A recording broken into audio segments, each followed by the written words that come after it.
नमस्कार दोस्तों, आप सभी का स्वागत है हमारे इस चैनल में। आप सभी को पता ही है, अभी कार्तिक महीने की शुरुआत 21 अक्टूबर से हुई है, जो 19 नवंबर तक रहेगा। धर्म ग्रंथों में कार्तिक मास को बहुत खास माना गया है। इस महीने के स्वामी भगवान विष्णु हैं। कार्तिक महीने के शुक्ल पक्ष की एकादशी को भगवान विष्णु योग निद्रा से उठते हैं और इसके साथ चातुर्मास खत्म होता है।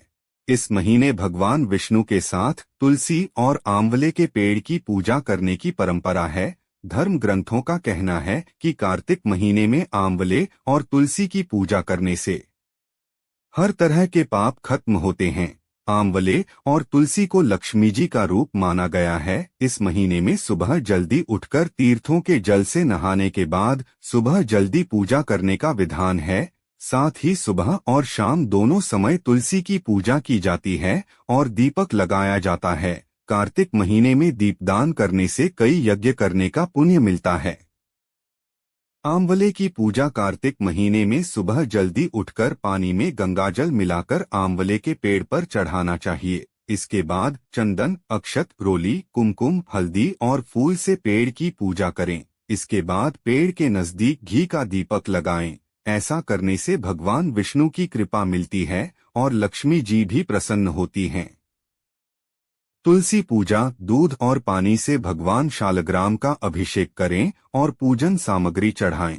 अभिषेक किए जल में से थोड़ा सा खुद पिएं और बाकी तुलसी में चढ़ा दें। इसके बाद हल्दी, चंदन, कुमकुम, अक्षत, फूल और अन्य पूजन सामग्रियों से तुलसी माता की पूजा करनी चाहिए। कार्तिक मास में दीपदान से मिलता पुण्य फल है। ग्रंथों में बताया गया है कि इस महीने में दीपदान करने से गरीबी से मुक्ति मिलती है। ये भी माना जाता है कि जितना पुण्य हर तरह के दान और कई तीर्थों के दर्शन से मिलता है, उसके बराबर पुण्य कार्तिक महीने में तुलसी, पीपल और मंदिरों में दीप दान करने से मिल जाता है। इसलिए इस दिन तुलसी, आंवला, पीपल, नदी, तालाब, कुएं और मंदिरों में दीपक लगाने चाहिए। कार्तिक मास का महीना स्नानदान के लिए काफी शुभ माना गया है। स्कंद पुराण के अनुसार इस महीने को सभी महीनों में सर्वश्रेष्ठ माना जाता है। कार्तिक महीने में तुलसी जी की पूजा और सेवा का काफी महत्व है। इस महीने में किए गए तुलसी के उपाय बेशुमार धन दौलत दिलाते हैं। भगवान विष्णु और मां लक्ष्मी को ये महीना काफी प्रिय है। इसी महीने भगवान विष्णु 4 महीने की निद्रा से जागते हैं और फिर तुलसी जी के साथ विवाह रचाते हैं। कार्तिक मास में मां लक्ष्मी धरती पर भ्रमण करती है और भक्तों को अपार धन देती है। इसी महीने दिवाली का भी पर्व मनाया जाता है और इस दिन मां लक्ष्मी की विशेष पूजा की जाती है।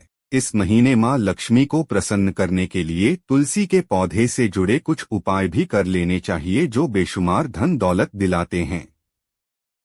कार्तिक मास में भगवान विष्णु और लक्ष्मी जी की कृपा पाने के लिए ब्रह्मा मुहूर्त में उठकर स्नान कर लें।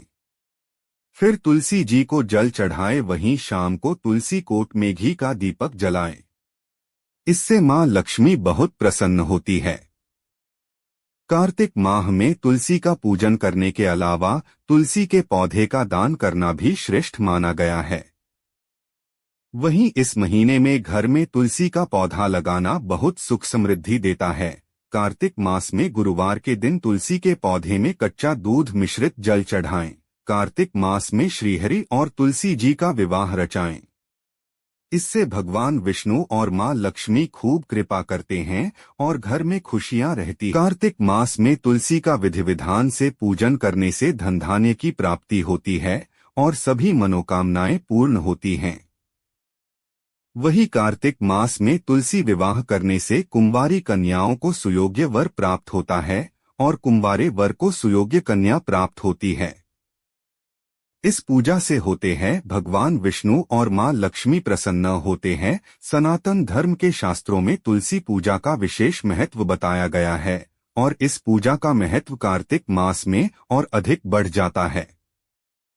इसीलिए कार्तिक के महीने में प्रतिदिन सुबह शाम विधि विधान से तुलसी के पौधे के पास दीपक जलाकर पूजा करने से भगवान विष्णु और मां लक्ष्मी प्रसन्न होते हैं। कार्तिक के महीने में ही भगवान शालिग्राम और माता तुलसी का विवाह का कराया जाता है। उन्होंने बताया कि जिस परिवार के पुत्र व पुत्री का विवाह लंबे समय से नहीं हो रहा हो, ऐसे परिवारों को विधि विधान से कार्तिक मास में तुलसी और शालिग्राम भगवान का विवाह करने से पुत्र व पुत्री का विवाह जल्दी हो जाता है।